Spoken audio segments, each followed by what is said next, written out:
全世界最安全嘅地方喺邊度？就係有香港海關守護嘅香港。我係香港海關總關員張如炮。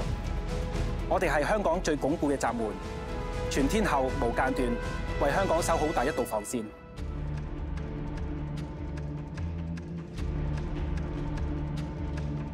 我喺公務員家庭長大，父母阿哥都係公務員。自細父母就鼓勵我參加好多唔同嘅制服團隊，例如少年警訊、民安隊少年團。從中我加深咗對制服團隊嘅認識，亦都建立咗對社會嘅責任感。希望日後能夠成為公務員，為社會大眾服務。我喺部門工作咗33年，我主要喺各個邊境口岸駐守，負責旅客同埋貨物嘅清關工作。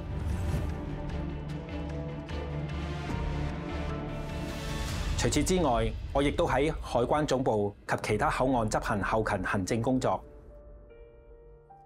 海關嘅工作令到我更加細心，同埋時刻保持高度嘅警覺性。先生，麻煩你海關檢查。喺旅客眾多嘅口岸，我哋進行旅客清關工作，需要喺好短嘅時間，根據風險指標，例如犯罪嘅趨勢、罪案嘅手法、情報等，加上對旅客嘅觀察，揀選目標，採取進一步嘅清關程序。時間可能淨係得短短嘅2秒，就要作出決定。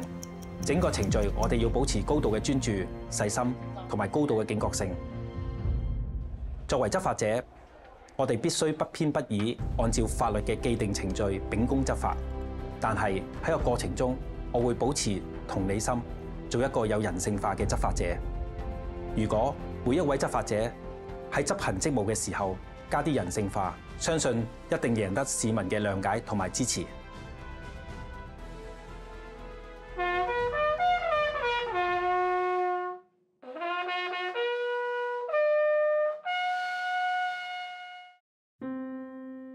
我都係海關樂隊嘅成員嚟嘅，我哋着起套海關樂隊嘅制服咧，為部門去表演啦。咁但係當我哋表演完之後咧，着翻起我哋到部門制服嘅話咧，咁我哋就要繼續執法。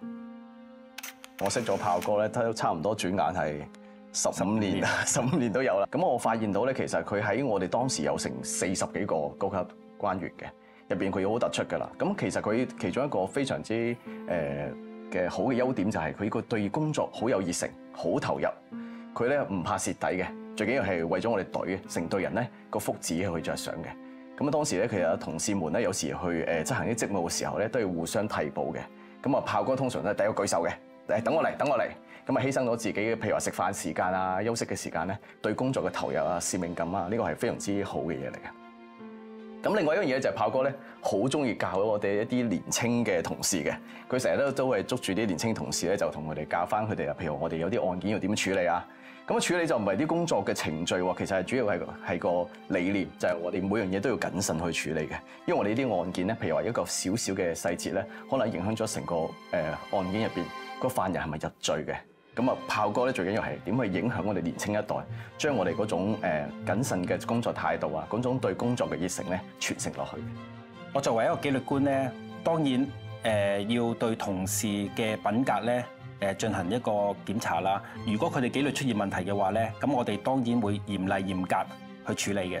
咁但係咧，我亦都好關心同事佢哋工作上面嘅細節。